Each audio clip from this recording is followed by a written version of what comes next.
Still in a holiday season? Thanksgiving, Christmas, New Year's, now Valentine's Day. They're all super fun, but they're surrounded by more food and junk than we usually indulge in on any given day. And then there comes the stress of meeting expectations, falling short, running around, and we haven't even touched on the pressure we put on ourselves with these sometimes outlandish New Year's resolutions or intentions. It's time to cleanse ourselves of all that sugar and stress. But before we start, why do we need to reduce stress in the first place? Well, because it does a number on the body. And if it goes unchecked, then it can lead to problems. Like it can increase our stress hormones or our cortisol, cause us to hold on to body fat. It can bring about headaches or migraines. And you know what happens with that? Lost productivity. It weakens our immune system. And you, as a business owner, a spouse, or a parent, you cannot afford to be sick. With all this stress, you can get fertility problems, missed periods, erectile dysfunction, insomnia. That results after this never-ending cycle of exhaustion. And if you don't manage your stress, then your body's going to start breaking down. High stress is not sustainable. So today I want to talk to you about 6 simple tips you can use to help you unwind when it comes to a stressed body. Now, you might find that some of your ideas around stress relief and things like that are a little bit different than mine, but I think we could all use a little bit of help when it comes to thinking outside the box on stress relief. So here are a few of my favorites. Number 1 is yoga or stretching your muscles, whatever you're comfortable with. Yoga not only helps the physical body, but it also improves our mental health. Studies show that yoga may be effective in treating depression and anxiety. And when you practice, you stretch out those muscles, it improves relaxation, it improves your mood, and it reduces your stress response. All these things allow you to be more productive and effective in every area of your life. The second way to wind down is to get moving. Now that might sound a little bit like the first, but this is a different type of movement. This is with exercise. Exercise has been shown to improve our self-esteem and our sense of well-being. And this happens because it actually causes a chemical change to take place in the brain. The best part is it doesn't require us to spend hours in the gym. You can do some sort of exercise for 15 or even 30 minutes a day and see improvement. So what's the best exercise? Well, it's the one you're actually going to do. So here's a few ideas.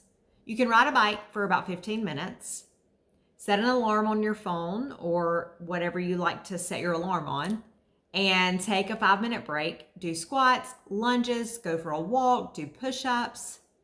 You can create opportunities to take longer distances or walk for longer distances, like parking far away from the doors or taking the stairs over the elevator. So those are a few ideas.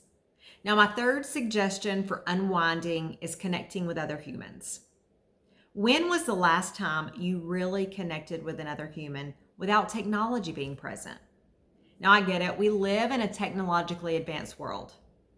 And that requires us to have our hands on our phones at all times, our eyeballs staring into the computer screen. But unfortunately, it doesn't do much for human connection. Did you know that the more you give, the happier you feel? Think about how you can give back and serve your community. And if you don't have time to get involved, then grab a cup of coffee with a friend.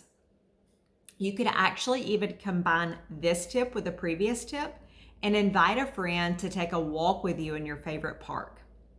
Even the smallest act of kindness can count. Something as simple as smiling or saying thank you really goes a long way in our disconnected world. Speaking of this disconnected world, in March, I'm going to be starting a seasonal cleanse challenge.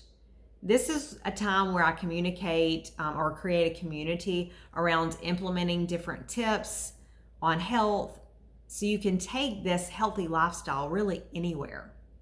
I've seen people lose 30 pounds during this challenge. People have gotten rid of allergy symptoms that they've had for years. It's amazing. I'll put the link in the comments around so you can register. But let's continue with number 4, and that is catching up on your Z's. Sleep is so underrated these days. I hear people say it all the time, especially entrepreneurs and business owners. Oh, I'll sleep when I'm dead. Sleep's very overrated. Well, many people feel like sleep is an inconvenience, but the truth is, when we have disrupted sleep patterns and we're not nurturing ourselves when it comes to sleep, it's going to lead to illness. Sleep is a time when our bodies actively recover. While the average person sleeps less than 7 hours a night, it's critical that you give your body the best opportunity to recover. So to do that, I recommend being in bed by 10 p.m. at the latest and to sleep at least until 4 a.m. 6 hours at minimum, although closer to 8 is optimal. The goal is to have enough sleep, but to also make sure you're getting quality sleep. With my clients, we work on creating a bedtime routine that helps facilitate quality sleep. So the 5th way to unwind when you're feeling a little bit stressed is to laugh a little more. Laughter truly is a good medicine. And not only is it biblical to be cheerful and joyful and to be able to laugh, but there is science behind laughing as well. Research has shown that humor not only lowers our stress, but it improves our hormones, and it also improves our memory, and it can protect us against the damaging effects of stress. Those are good enough reasons to start laughing a little bit more, even if you have to fake it till you make it. I remember when I had to do that. The final wind down tip I want to give you today is to take a little journey outdoors. Now, if you ask me, this is my favorite stress reliever. And I love getting outside because I believe we were created for nature. It's where creativity comes alive in our own life. It's where freedom lives. It's where we connect with the world on a deeper level. And it reminds me that we're really a part of this great big universe. And it feels so good to be surrounded by life. So there's something really powerful and freeing about that to me. So that is my favorite way. So next time you have an opportunity to take it outdoors, you could do a few things out there during the day even, like drink your coffee on the patio in the mornings or eat your lunch outside. You could even take walking meetings or after work, play with your kids outside. Let me know some of your favorite ways to de-stress in the comments below.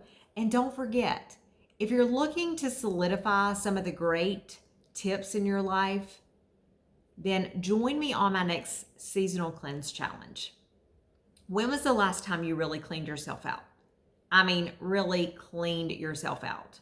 Now, I don't mean some of these cleanses that you're doing, like, where you're in the bathroom all day. That's not what we're talking about. And we're not talking about spring cleaning here. We're talking about cleaning up the cells, what is inside your body. Only twice per year, I launch my seasonal cleanse challenge, and it's to help people like you who really want to increase their energy without needing caffeine, lose weight, get rid of belly bloat, reduce allergy symptoms, boost your immune system. It helps you protect yourself against infection, get rid of body aches and pains, all those crazy things caused by inflammation. And you can learn more how to join the Cleanse Challenge in the link close to this page.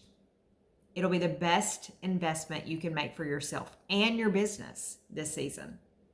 This is Chelsea Ward, knowing you can all be happy, healthy, and whole. Make today amazing.